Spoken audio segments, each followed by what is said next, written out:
એફઆઈએસનો પણ ફરી એક ટ્રસ્ટ ભારતીય બજાર પર આપણે જોઈ રહ્યા છે।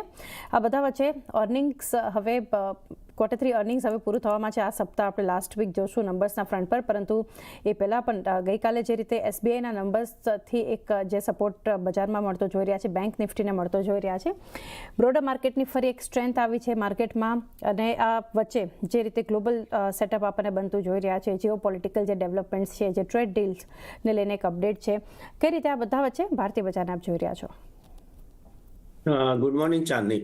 ઓફકોર્સ ઘણા સારા પોઝિટિવ ન્યૂઝ છે અને તમે જુઓ તો એક સારી બ્રોડર રેલી પણ જોઈ રહ્યા છે અને એકવાર ને છેલ્લા 9 સેશનથી આપણે એક એફઆઈની થોડી આમ કહેવાય ને ઇનકમિંગ મૂવમેન્ટ પણ જોઈ રહ્યા છે। ઓલમોસ્ટ $2 બિલિયન નું ઓલમોસ્ટ એ લોકોએ ઇન્વેસ્ટમેન્ટ કર્યું અને ટ્રેડ ડીલના જે પણ સંકેતો આવ્યા છે એ સારા છે। હા, થોડા આપણે ફાર્મિંગ સાઈડમાં થોડું કહી શકીએ, પણ ઓવરઓલ સારા છે। જે પણ જે રૂલ્સ એન્ડ રેગ્યુલેશન જે પણ ટ્રેડ ડીલની એગ્રીમેન્ટની જે ડિટેલ્સ બહાર આવી છે અને ઓવરઓલ પણ મને લાગે છે કે અહીંયાથી પણ આઈ થિંક એક પોઝિટિવ માહોલ રહેશે। બસ એક છે કે અર્નિંગ સિઝન ક્યારે પિકઅપ થશે। આ વખતની અર્નિંગ સિઝન ઓકે હતી, એવી ગ્રેટ નથી, પણ ગઈકાલના એસબીઆઈના નંબર બ્લોકબસ્ટર હતા। I think one of the best number banking ઇન્ડસ્ટ્રીમાં, કે ભાઈ તમને બહુ ભાગ્ય આવા નંબર જોવા મળે।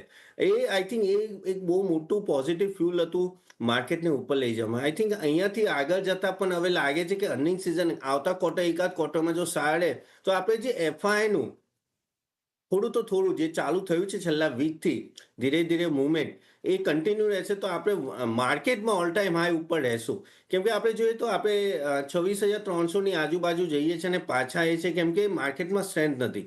પણ આઈ થિંક ટ્રેડ ડીલ પાછળ છે, EU સાથે ટ્રેડ ડીલ થઈ ગઈ, US સાથે થઈ ગઈ, બજેટ જતું રહ્યું, અર્નિંગ સિઝન ધીરે ધીરે પિકઅપ થશે, આરબીઆઈ 25 બેઝ પોઈન્ટ આગળ કટ કરશે એવું લાગે છે। તો આઈ થિંક એ રીતે ઘણા સારા સંકેતો છે। આઈ થિંક હોપફુલી 2026માં I think second half I think વધારે સારો રહેશે, પણ yes we are in a good position. એક વ્યૂ ઓવરઓલ માર્કેટ માટે ખાસ કરીને એક બનતો જોઈ રહ્યા છે।